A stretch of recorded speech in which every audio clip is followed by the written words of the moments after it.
Hi Fire Signs, Aris Leo and Sagittarius. Welcome po sa ating channel at ito yung Daily Gabay Tarot Reading for September 17, 2023. Please be reminded that this is general reading po, so maaari kayong makarelate o hindi.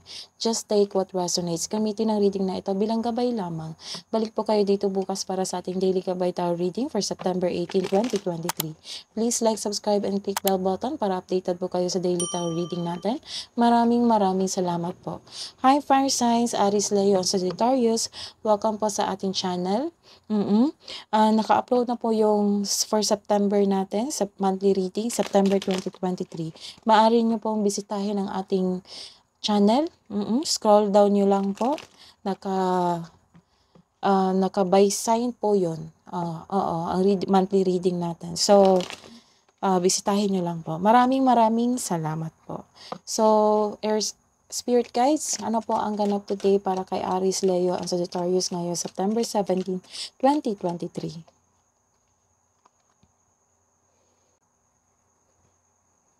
So, your energy today is nagkaroon ng loss of faith.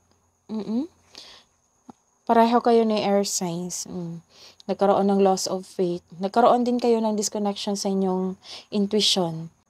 Nagkaroon ng pessimism dito. So, nagkaroon din ng doubt. So, nagkaroon po kayo ng lack of confidence, madali kang mag-give up para sana tapusin yung ginawa mong project. Nagkaroon din ng blockages dahil sa kawalan ng tiwala sa sarili. So, ang advice is inspiration is on the way. So don't give up. Your body and soul will heal. But that healing will take time. So take care of yourself. Connect to your energy, connect to yourself, connect to your intuition. So heal yourself. The advice is be inspired. Dreams do come true. Kailangan mo lang ng pag-iisip. Baka pagod ka. Kaya nagkaroon ng kawalan ng self-confidence. So try to connect. So this is, yes, it's intuition. So you are decided to connect to your intuition. So you are inspired again after this emotion. Nag-decide kayo to heal yourself. Nagkaroon ng common sense. You are aware na nagkaroon ka ng kawalan ng self-confidence. Kaya nag-decide ka to move on or to take an action. So, may malalaman ka rin na sekreto dito mula sa isang tao. Makinig sa iyong intuition, maaring may panawaging espiritual na parating sa iyo. So, the advice is to clear your mind and ask your heart for the answers you seek. The answers are already within you. So, ikaw lang yung makakasagot sa iyong mga tanong. This card tells you na trust your own counsel first. So, trust yourself. Kung ano yung intuition mo, nakikinig kasi yung intuition, yun na yung message po. So, be confident. Hingi po kami ng advice para po kay Aris, Leo, Sagittarius, Spirit Guides. Nagkaroon ng healing. Yes. Claim natin yan. After this emotion, nagkaroon po ng healing dito. So, healing energy flows through you. Wow. So, you are decided talaga na mag-take an action, na ayusin mo yung sarili mo. So, the time is now. Answering the call. Wow. So, after this emotion, na-let go mo, I'm happy for you. Fire signs, Aris, Leo, and Sagittarius. Alam mo talaga na paano makawala sa isang sadness or confusion or yung nang mabigat na pakiramdam. Alam mo. Tinake mo talaga yung advice. That is good for you. I'm happy for you. So, this is a reverse card. Nagkaroon po dito ng difficulties in moving on. Kaya pala, nagkaroon kayo ng walang self-confidence dito is nagkaroon ng problema sa inyong kaperahan at buhay karera. So, nagkaroon lang ng delay. So, don't worry. Nagkaroon lang talaga delay sa plano, sa travel, sa paglipat ng bahay, sa iyong plano. So, some of you may bunamalik sa past. It might be your coworker, dating boss, ganon. So, nahihirapan ka talaga mag-move on dito. It may be ngayon to na naramdaman nyo, but after all, nag-decide kayo na i-heal yung sarili nyo. Tinake mo itong advice. Nag-take ka ng action eh. Kaya nagkaroon talaga ng healing sa inyong sarili. Kasi nag-evaluate ka. Uy, bakit kaya ganito na nagkaroon ako ng kawalan ng self-confidence? Hindi to pwede. Ganun. So, nagkaroon ng recovery. This is the confirmation of your second card also. This is the clarification. Nagkaroon talaga ng recovery sa inyong sarili. You are releasing the emotion, releasing the pain. Nagkaroon ng take action. Baka na may nalaman ka na hindi maganda. Kaya naging emotional ka dito. So don't worry, at the end of the day, mas ma-overcome mo yung obstacle sa buhay mo. Nakikita ko dito, madali lang eh. Madali kang kausap, madali kang mag-catch up sa isang sitwasyon na, uy, hindi to pwede.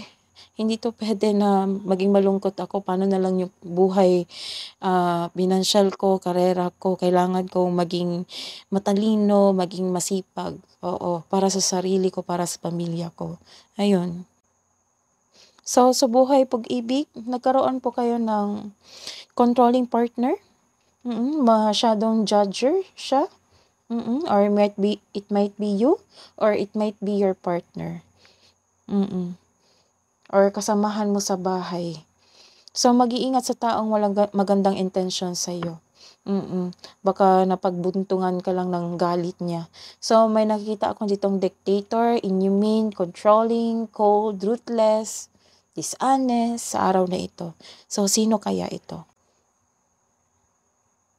So, after this, nagkaroon talaga kayo ng emotionally drained.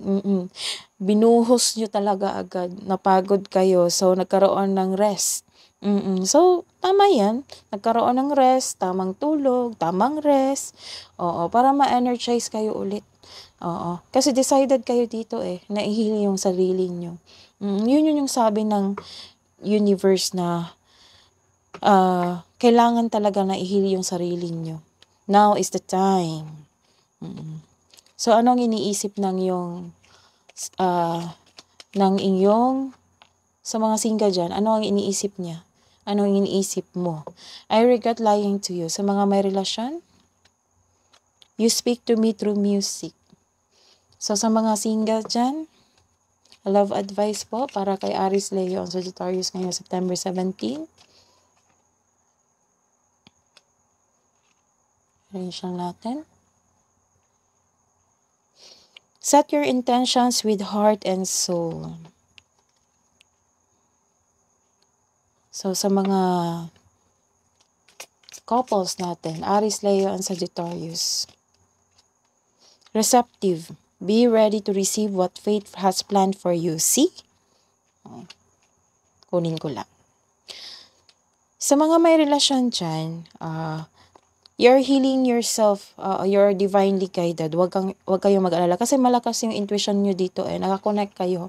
Sa inyong sarili, sa inyong intuition, sa universe. So, be ready. What fate has planned for you. So, may plano yung tadhana sa iyo. Magandang plano yan, for sure. Syempre. What's the love advice? When it comes to matters of the heart, there is no right or wrong. Every choice you make expands your understanding of life and love. Siyempre, every struggle, magkakaroon tayo ng learnings dyan. Dyan tayo magmamature eh. So, kabuang advice po, spirit guides, don't let your past hold you back. Let go your past. Nangyaring na yan. Kailangan mong kunin yung learnings. Para kung maulit man, alam nyo na ang sagot, alam nyo na ang tamang gawin. Diba? So, advice from Archangel Haniel, you are extra sensitive to energies and emotions right now. Yes, indeed. Kasi emotional ka ngayon eh. So, but, ang nagustuhan ko lang sa inyo is, napansin nyo agad yung kakulangan nyo. Oo. So, you are decided, malakas yung intuition nyo dito eh. So, ang sabi ni Archangel Haniel na, very sensitive ka sa energies and emotions mo right now. Honor yourself and your feelings. That is why, nakinig ka, finalo mo yung mga advice, nagkaroon ng success. Naka-move on ka. Na-release mo na yung mga pain, yung mga emotion na yun.